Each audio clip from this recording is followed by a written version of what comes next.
আসসালামু আলাইকুম। আমার প্রিয় আপু ভাই বোনেরা কেমন আছে আপনারা সবাই? আলহামদুলিল্লাহ আমরা ভালো আছি।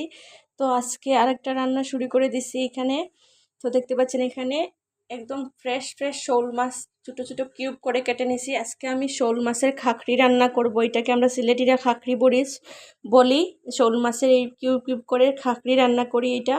এখানে সমস্ত মশলা কাটা, পেঁয়াজ, টমেটো বাটা, রসুন বাটা, পেঁয়াজ, এখানে আছে লবণ, হলুদ, মরিচ, পাঁচফোড়ন। তো আপনারা দেখতে থাকেন আমি কিভাবে রান্নাটা বসাই দিচ্ছি। এখানে আমি গরম তেলটা দিয়ে দিচ্ছি, প্যানে তেলটা দিয়ে দিলাম।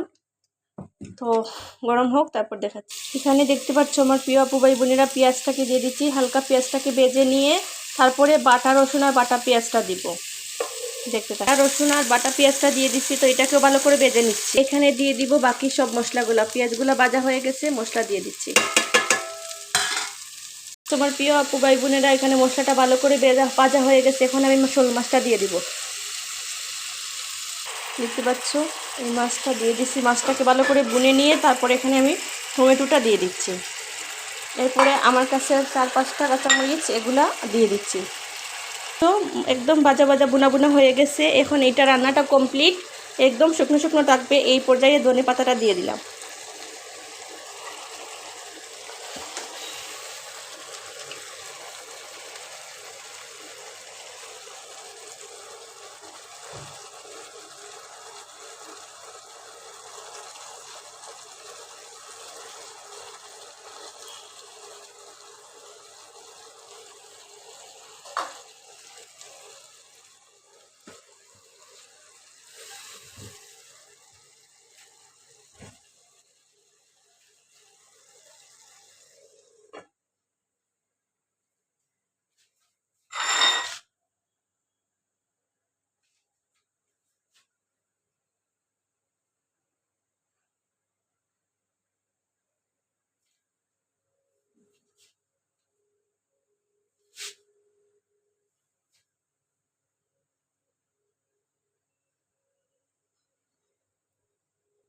রান্নাটা কমপ্লিট, দেখতে থাকেন।